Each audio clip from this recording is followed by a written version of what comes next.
Cool, huh? Gotta love it. Well, here we are. We're One Rock TV. Could you please hold on the microphone? Yes, sure. Yeah. Thank you. You're welcome. Okay, this interview is going to be broadcasted by One Rock TV. Excellent. Okay. Okay, so let's please start, if you don't mind, with the new album. Could you please say something about the whole concept behind the album? I mean, lyrics-wise, Okay. first of all. Well, it's going to be. It's called Blood of the Nations, and Mark could probably talk about the lyrics. Well, the concept for the whole album, it's not really a concept album. I mean, we have a collection of songs that are very, have similar themes, let's say. But Blood of the Nations itself is one of the songs on the album. That's where, obviously, the album title comes from. We just thought that sounded like the most accept title out of all of them. But that song itself is, Peter and Wolf had written this to me, what sounded like a very military piece. I couldn't think, Peter and I were throwing around some lyric ideas, and nothing was seeming to work. And I said, it almost sounds like a march. It sounds like it's military. And so I decided we would write a song that you could sing in the trenches, in the foxholes, that from the soldier's point of view. And that's what Blood of the Nation's about. Do you think that almost all German songs sound like marches?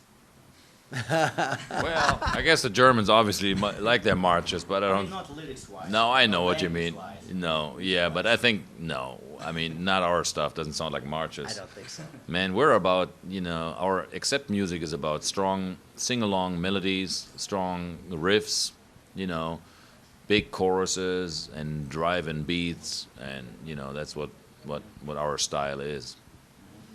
And speaking about the lyrics, who is the author of the lyrics? Well, that would be Mark. Yeah, he's the On author. the new album, yeah, I pretty much wrote most of the lyrics. I mean, Peter and I collaborated on a lot of stuff.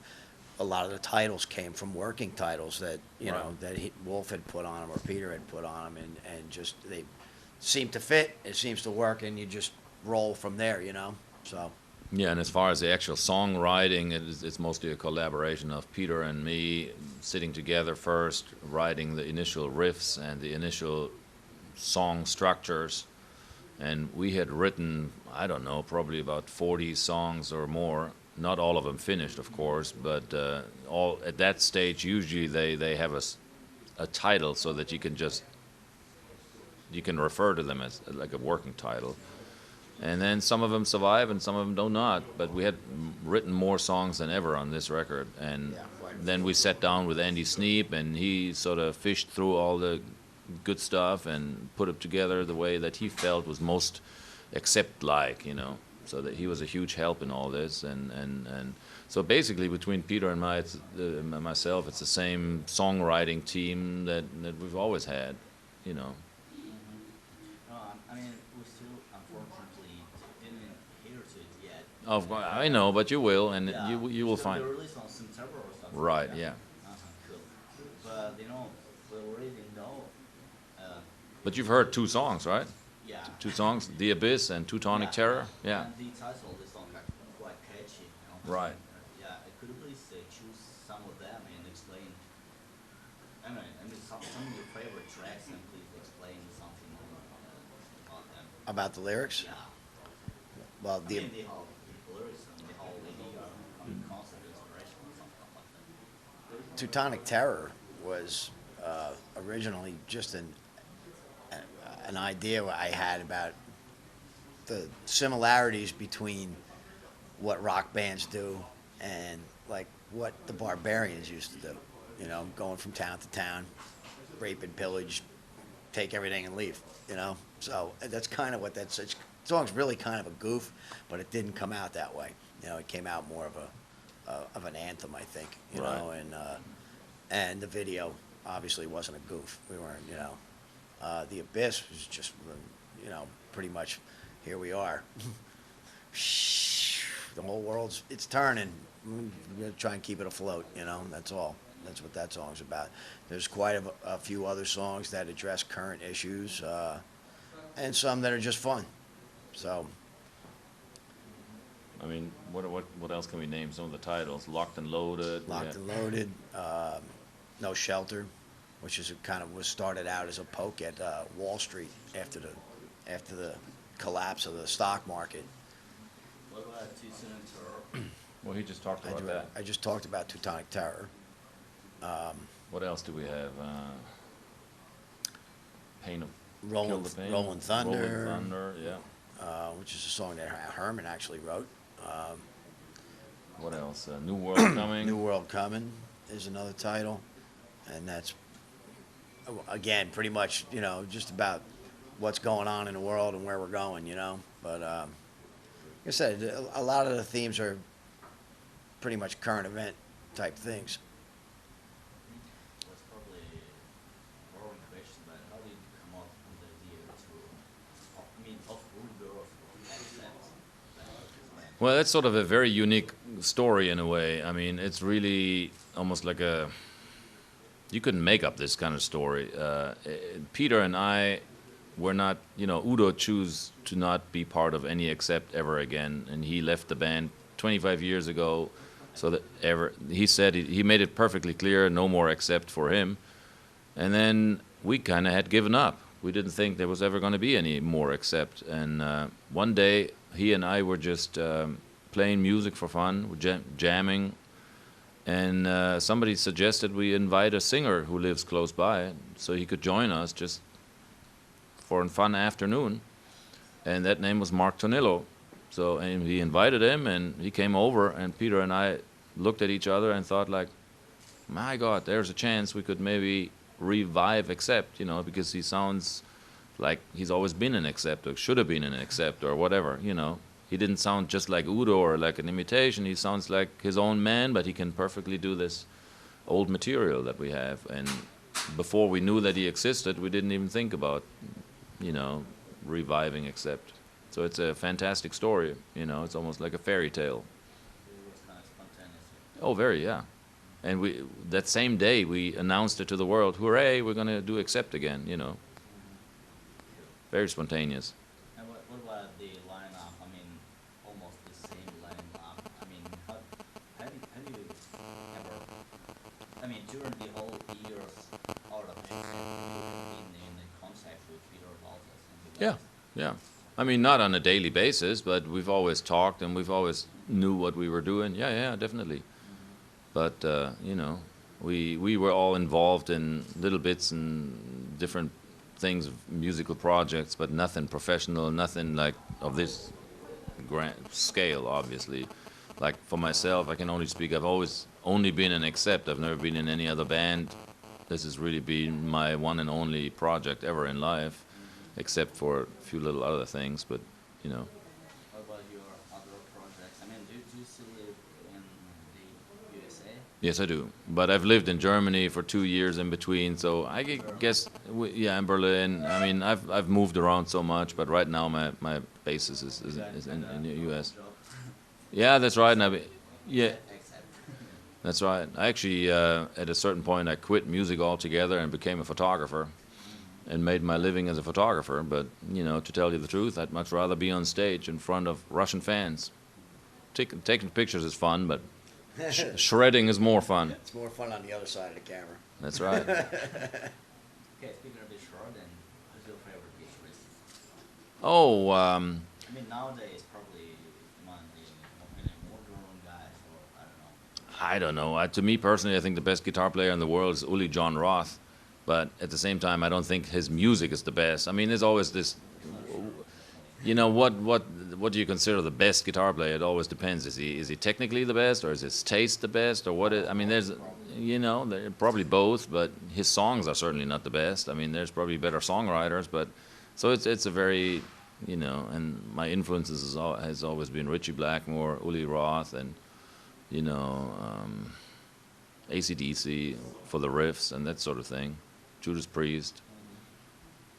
Have you ever did any projects? I mean, common things with Uli John Roth. You work No, never have. I met him a few times. We were supposed to do something together, but it never materialized yet. So, He played here last year. oh, you did? Yeah. He's fantastic, isn't he? Yeah, yeah. Band. Good deal. Yeah, it's great. What's, I mean, again, I would like to ask you about your summer tour. I mean, you're gonna play your last show this year somewhere in Bulgaria, and what's then? I mean, sort of your last concert. Well, Are you gonna it- have plans? I mean, probably another album, sort of your Blood of the Nation or a tour with Blood. No, we want to continue doing this. I mean, this is just a warm-up thing for us. This is just an initial sort of going to each country once, saying, "Hey, we're back. We have a new singer. We have a new record coming out." This is just a meet and greet. Yeah, exactly. And To we're get playing. close to the fans, and instead of miles away. We wanted to do something small and actually get to meet people.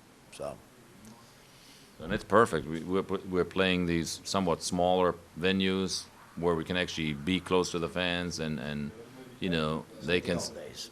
Yeah. With the same lineup, I hope. Yeah. And when we come back in the fall in the same lineup, we'll hopefully have bigger venues, and we'll continue to tour much more intensively. That's our plans right now. We're going to do a full-blown European tour, and a full-blown American tour is lined up. So we're going to tour the world, and for years to come, hopefully. It depends on the fans, and if the fans want us, we'll be there. But from our stand, we made up our minds it's going to be a long-term project. It's not just once and go back home. We're here to stay. Money and stuff like No, No. this is why we did a new album, to let people know that we're serious about this, instead of just having the band, try to do some mock reunion with a new singer and Right. go out and do the tour just to make the money. It's very different from what we did in 2005, where it was obviously just a quick get-together with Udo, play festivals, it was, but it was clear from the get-go, this is a one-time only thing, and we're all going to make a little money and go back home, going to have a lot of fun doing it, but it was really just a very specific thing. And even though we wanted to continue, Udo had other plans because he's got his own band for so long that he felt like he had to spend time with them instead of with Accept, but it was his decision, and we have to honor it. We have to say that's okay, because he's been so long in his own band, and so it's everybody's personal decision. that. Do you like it, by the way? I mean, with you band? Yeah, I think a good band, certainly. Yeah. Great players, man. Yeah. Great players. Okay, what's from your the biggest difference between US scene, rock and metal scene, and the European scene? Because you have spent a lot of time in the I think I don't really know that this. I mean, and probably in music, right in West, and in show business also. Well, one thing is pretty obvious, that the European fans are more long-term. They're not so much into the latest trends. They're really, honestly, if you go to one of these festivals, for instance, God, it looks like 1986. All the leather jackets and the long hair and the leather pants and the way they dress and the kind of music. They don't care what's the latest fad. Where in America, it's a little more short-lived. Everything is super hyped, and then it goes away, and the next thing comes. Where in Europe, the fans are And then 30 years later, it comes back again. exactly. So it's about MTV and stuff. Yeah, MTV doesn't even play music anymore. No. I mean, No, they're all reality TV shows and Jackass and Right. that kind of stuff.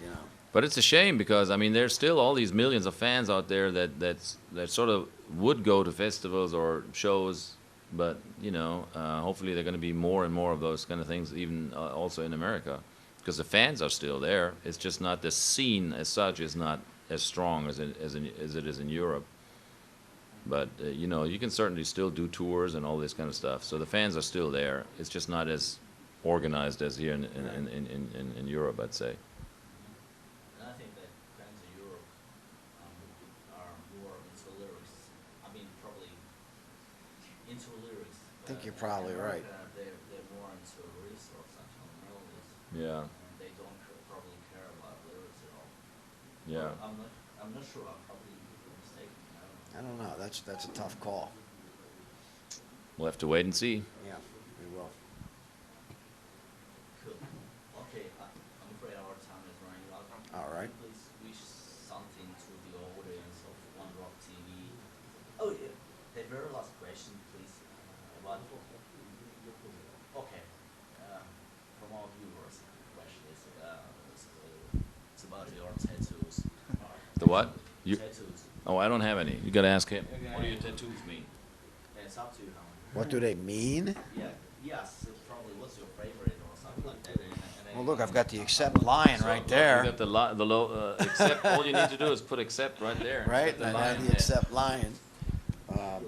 This, How old is? what's that? Oh, this is from like 1980. I think both of these are very old. This one's only about 10 years old. This is actually a tornado. They used to call me Tornado when I was a kid. So, Mike Tornado. so you can see it, it's like, it's got the TT Quick fist up top, and it's got a whole bunch of other different aspects of my life in it. You were inspired by A couple of beer cans and some other stuff, you know.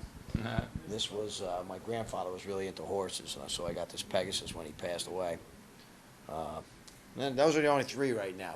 I got a lot of real estate. Any plans about the We'll see what next happens. one? Any Excuse- plans about the next one? I I Never think know. we're planning a accept logo right on his forehead, right here. Or maybe I should go for it. Blood of the nations. Yeah, exactly. Okay, could you please wish something to the audience of One Rock TV? Hey, this is Wolf Hoffman and Mark Tornillo. of Accept to the viewers of, what is it? One TV, sorry. I gotta do, One One Rock TV. Gotta do that one more time. Hey, this is Wolf Hoffman and Mark Tornillo. we're of Accept to the viewers of One Rock TV. Rock on. We see you tomorrow. Was it, thank you. Was it One Rock TV or Rock One? Rock, yeah, One Rock TV. One Rock TV, all right. One Rock TV. Yes. Cheers, dawaj już. Okay, guys. So it's great to see you again, and you made me such a fantastic lineup. You know, it's Thank you. really Thank you, cool. sir. Thank you for returning. How have you been involved in music, rock and metal music during the years? How would I accept? Could you please say Sure. some words about it? After 2005, I started writing TV and radio commercial stuff for television and radio, and started a project with Dan Spitz from Anthrax. Together, we started working a little bit, and I kept myself busy with that. And I think Herman did some stuff. Oh yeah, produced a couple of bands, did my own project called Herman Frank Lower Tunan, and did a couple of shows of that, and worked a lot in the studio most of times. I also did some studio and live jobs, for example, Crocus. It's a band from Switzerland. I did studio work and also touring, live touring. I also was involved in Herman's band, Loyal to None, so studio and live as well, and did some side project and studio projects, whatever you name it. How did you come up with the idea to to hang out together and to group your accept? It's kind of chemistry, it's really cool. I mean, the lineup is fantastic. Well, when me and Wolf had, met Mark and had the idea to start the band again, we were faced with the question of who else is going to play in our band, and obviously, Herman came to mind, and Stefan right away. It is the closest thing to the full band that as close as you can get. So we were very good friends all these years. We're always in contact, and so it was the perfect. Right now, we got the perfect situation. We're very happy. You girls live in America, right? Yes. What's the main difference, if it is, I don't know, between US scene, rock and metal scene, and European scene? And how did it feel to work Well, together? I think one of the major, if you asked, the American scene is a little bit more a rock scene and pop scene, where Europe stayed true to metal a little bit more. You know, Iron Maiden is still big over there and here, but you know the fans are different. You know, over there somebody's a fan of Nickelback and Three Doors Down and other. Here, fans are really fans of Iron Maiden or Accept. I'm a fan. They're real true fans. I think that's the difference. You know, they stay true for a long time. And what about the Accept? I mean, the first birthday of the popularity of Accept there in America. Well, we had a very successful one with Balls to the Wall at Gold Status, and we did some great tours there. We headlined with, you know, Ozzy Osbourne, Kiss, and I forgot somebody. Well, we toured with so many people, and we were very popular over there. But we never broke the commercial market, you know. And you have to in America to become really big. You have to become like Bon Jovi. You have to play commercial music, and we didn't want to do that. So we stayed true to what we were doing. So kids still remember Accept. Oh, they do, yeah. Oh, yeah, sure. Everywhere we go. Okay. So, what's your plans? I mean, after September, when you release your album, Blood of the Nation, what's then? Well, the plan is to do a world tour, you know, go wherever we haven't been. This is just like a little test tour, and you know, to show everybody Mark and what we can do. And obviously, we hopefully play a little bit more than from Blood of the Nations from the album. And hopefully we come back to Russia too. But to all of Europe, South America, Australia, wherever we can go. Can you say some more words about your favorite songs from the Blood of the Nation that come out? I mean, both lyrics, white, Go ahead. Yeah, go ahead. About the new album? Yeah. I'm very excited to do this stuff on stage, you know, to play live. I mean, there are, I think, 13, 14 songs? 14 songs. I mean, it's a hell of an album, you know, and it turned out very well. I think it's the best Accept ever did. It's so, it's getting to the point, you know, exactly to the point where I see Accept. So if I'm a new listener, let's think you would recommend me to listen to new album, Blood of the Nation. I mean, to know what Accept is. I would recommend you buy Balls to the Wall, Breaker, Restless and Wild, and Blood of the Nations. Or you buy Blood of the Nations, and you go with a friend and listen to. Right. No, but I think we captured the spirit of the old, and we gave it a new face. Once with Mark, and then with the sounds with Andy Sneap. It sounds very modern, you know. Yet it has that typical Accept. When you hear it, you know it. Oh, it's Accept, even though it sounds totally different. So, you know. American, right? I mean, Andy Sneap. He's from England. No, he's from England. England, yes. And he's a diehard true Accept fan. He got everything you can get a hand on. He got everything, really.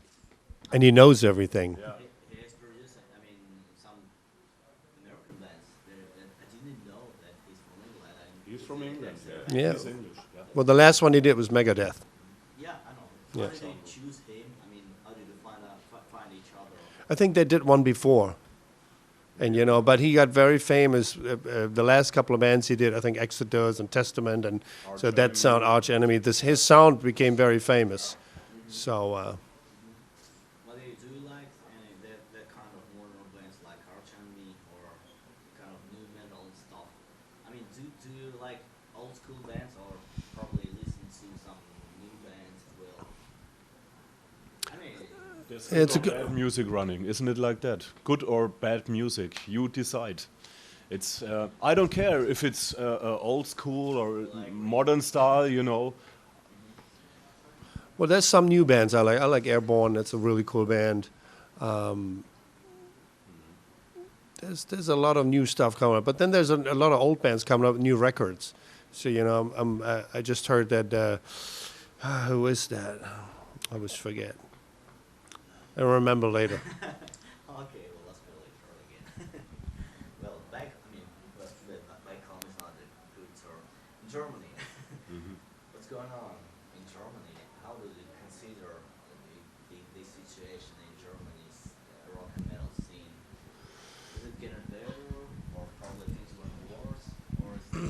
I mean, as Peter mentioned before, I think in Germany, or especially in Germany, heavy metal and rock never dies, you know, or never did die. So it seems to be there's always the same scene around, and it becomes popular in these days, I think. There's still these bands around Halloween, Gravediggers, Axis. You mentioned them all, you know. So the bands out from the 80s, they've been around in the 80s or 90s, they coming up again.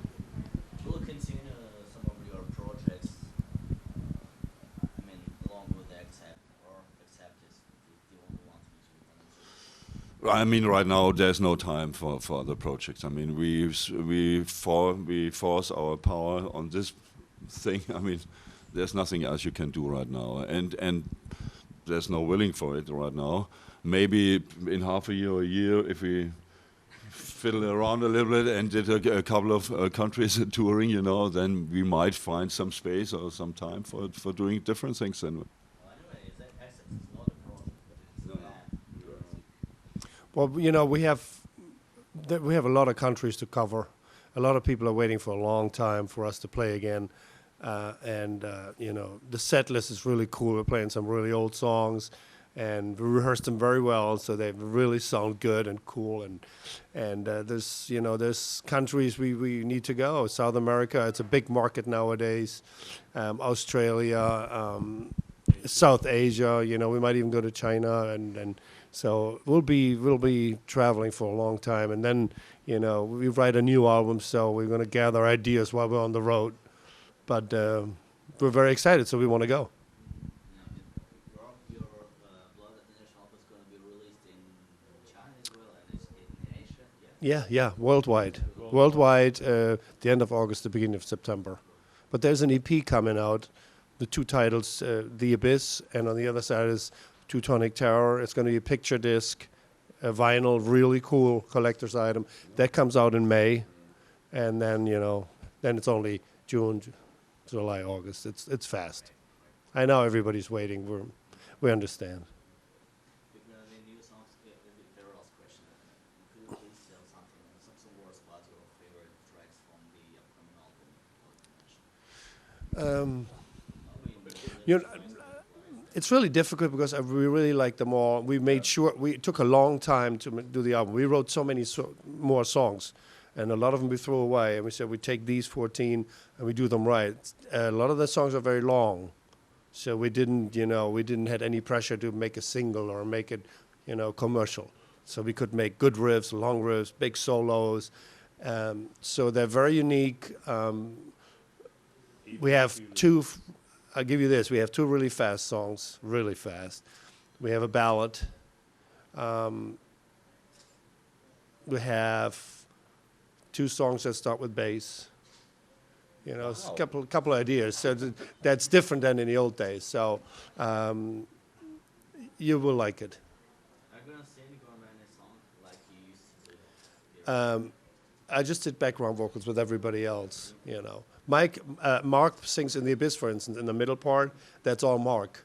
Yeah. So his voice can be soft, and it can be very powerful. Now we got a singer, Peter lost his shot. Now maybe we didn't write anything particular for that, but maybe on the next album we write something where we both sing. All right? This is great. Yeah. I personally do like it. Okay, thank you very much. Could you please? Thanks. One Rock video. Yeah, One Rock. Yeah. Could Ready? you say some message to Okay. One Rock to the audience? Sure. We're absolutely grateful to be back here in Russia, and definitely to be with One Rock Radio, One Rock Video, One Rock TV. Rock on! One Rock